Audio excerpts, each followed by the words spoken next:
29শে জুলাই নিঃসন্দেহে সবুজ মেরুন সমর্থকদের কাছে একটি বিশেষ দিন। অন্যান্য বছরগুলির মতো এবারও গৌরবের সঙ্গে পালিত হচ্ছে মোহনবাগান দিবস, যার অপেক্ষায় থাকে আপামোর মোহন জনতা। কিন্তু জানেন কি এই দিন পালন হওয়ার ইতিহাস? 1911 সালে ইস্ট ইয়র্কশায়ার রেজিমেন্টকে হারিয়ে মোহনবাগান অ্যাথলেটিক ক্লাব আইএফএ শিল্ডে ঐতিহাসিক জয় পেয়েছিল এই 29শে জুলাইয়ে।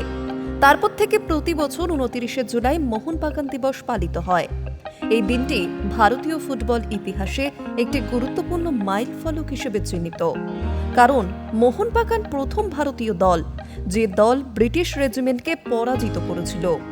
সময়ের সাথে সাথে এটি একটি জমকালো অনুষ্ঠানে পরিণত হয়েছে, যেখানে ক্লাবটি তার কিংবদন্তি, বর্তমান খেলোয়াড় এবং কর্মীদের প্রতি শ্রদ্ধা নিবেদন করে থাকে এই দিনে। দিনটি বিভিন্ন অনুষ্ঠানের মাধ্যমে পরিচালিত হয়ে থাকে। মোহনবাগান লেন থেকে যার যাত্রা শুরু হয়েছে শেষ হয়েছে অমর একাদশকে মালা পরিয়ে। দুপুর থেকে একের পর এক অনুষ্ঠান হচ্ছে। শুরুতে দুপুরে ক্লাবের অমর একাদশে মাল্যদান, তারপর ক্লাবের পতাকা উত্তোলন, সবশেষে ক্লাব মাঠে প্রাক্তন ফুটবলারদের ফুটবল ম্যাচ, যেখানে অংশ নেওয়ার জন্য প্রতি বছর প্রাক্তন ফুটবলাররা অধীর আগ্রহে অপেক্ষা করে থাকেন।